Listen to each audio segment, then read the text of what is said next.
On va découvrir la robotique.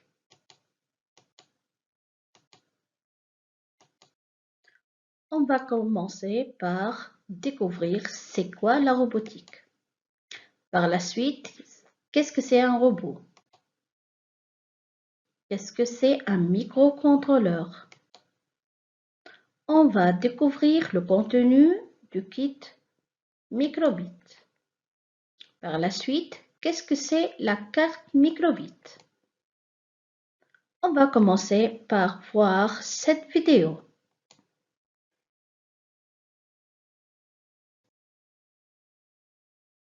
La robotique. La robotique est un terme large et représente beaucoup de choses. Il y a le logiciel intelligent ou la machine mécanique.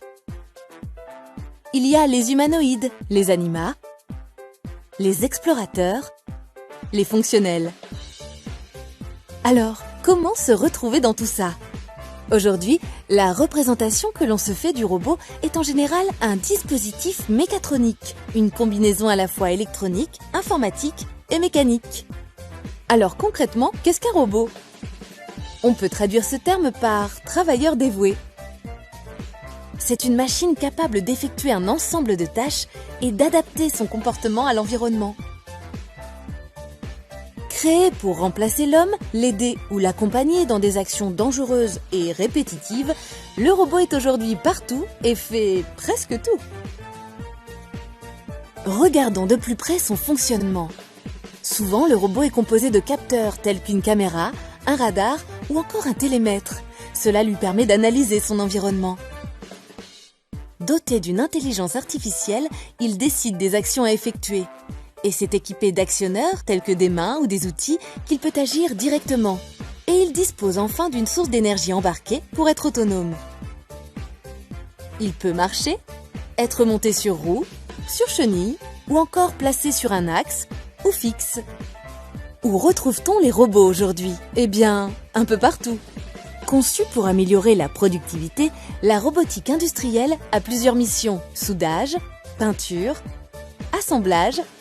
Elle assiste l'homme pour les tâches répétitives ou éprouvantes. Ces robots, souvent fixes, représentent la majorité des robots en service. Dans la sécurité, la robotique est importante en termes de reconnaissance, de surveillance et d'intervention pour opérer les tâches dangereuses ou difficiles d'accès pour l'homme. Les robots mobiles jouent le rôle de démineurs ou sont chargés de surveiller les centrales nucléaires. Pour le développement de l'entreprise, la robotique a de multiples avantages. Polyvalente, rentable, fiable, elle réduit les coûts de production et améliore les conditions de santé et de sécurité au travail. Enfin, les robots de service et d'assistance multiplient leur champ de compétences: éducatif, ludique, aide physique ou thérapeutique. Grâce à l'intelligence artificielle, les dernières générations de robots peuvent apprendre, analyser et traiter de plus en plus de données. La robotique est déjà bien présente dans notre quotidien. Mais quelle place lui donnera-t-on demain?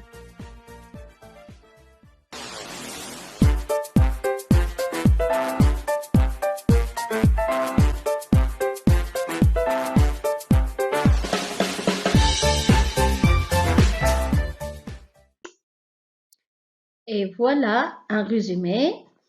Un robot est une machine automatique où on trouve l'électronique, l'informatique ainsi que la mécanique. Et bien sûr, il y en a plusieurs types. Le type industriel, humanoïde, par exemple, drone, robot mobile. Le robot, il a des tâches à faire, par exemple, tout ce qui est avec précision, les tâches pénibles, les tâches répétitives ainsi que les tâches dangereuses. Aussi, un robot fonctionne grâce à cette composition. Il contient des circuits, des câbles, des fils, des moteurs, des programmes ainsi que des capteurs, exemple capteurs de lumière, température, obstacles, etc. Bien sûr, on trouve les robots dans des différents domaines, le domaine industriel, le domaine militaire, ainsi que médical et domicile. On va maintenant découvrir qu'est-ce que c'est un robot. La robotique. La robotique est l'ensemble des techniques permettant la conception et la réalisation des machines automatiques ou bien les robots. Qu'est-ce que c'est un robot? On va voir la définition. Un dispositif mécatronique, mécanique, électronique et informatique conçu pour accomplir automatiquement les tâches imitant ou reproduisant dans un domaine précis des actions humaines. Aussi, un robot est capable de manipuler des objets et d'exécuter des opérations selon un programme fixe ou modifiable. Aussi, il est alimenté en énergie et formé d'un microcontrôleur ainsi que d'un ou plusieurs capteurs et actionneurs. Qu'est-ce que c'est un microcontrôleur? Exemple, on va voir les cartes microbit, les cartes Arduino ainsi que Raspberry. Un microcontrôleur, en notion abrégée micro ou UC ou encore MCU en anglais, est un circuit intégré qui rassemble les éléments essentiels d'un ordinateur, processeur, mémoire, unité périphérique. Alors, c'est un circuit programmable capable d'exécuter un programme et qui possède des circuits d'interface intégrés avec le monde extérieur, exemple, comme j'ai déjà dit, carte microbit, ainsi que la carte Arduino et la carte Raspberry, et bien sûr ici une carte ESP32. Maintenant, on va passer à voir le contenu de notre kit microbit. Voilà des exemples des différents composants de ce kit.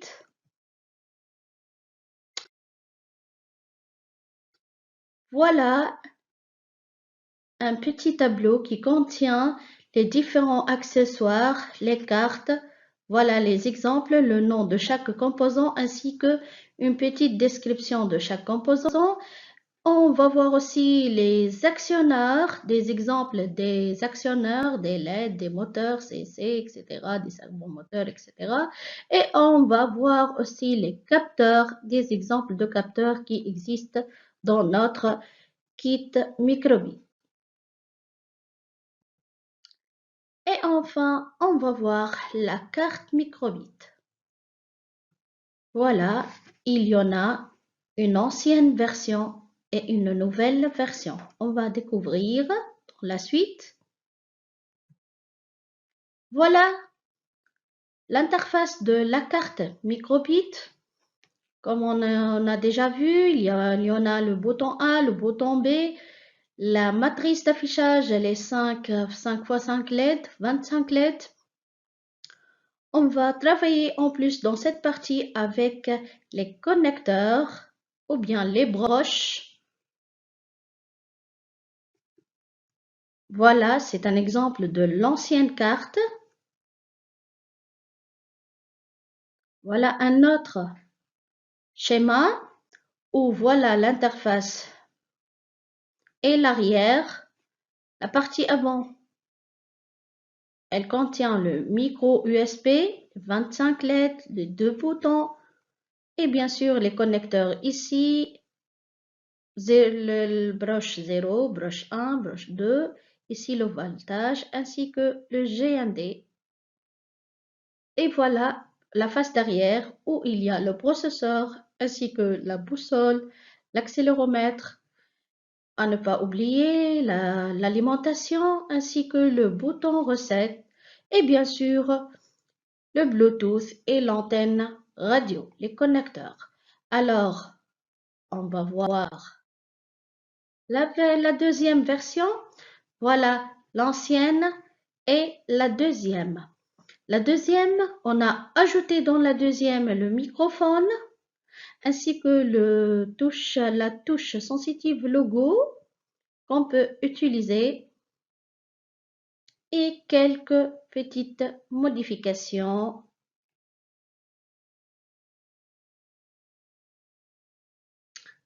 Enfin, on va commencer à créer nos propres robots. J'espère que vous avez bien assimilé notre leçon. Merci pour votre attention.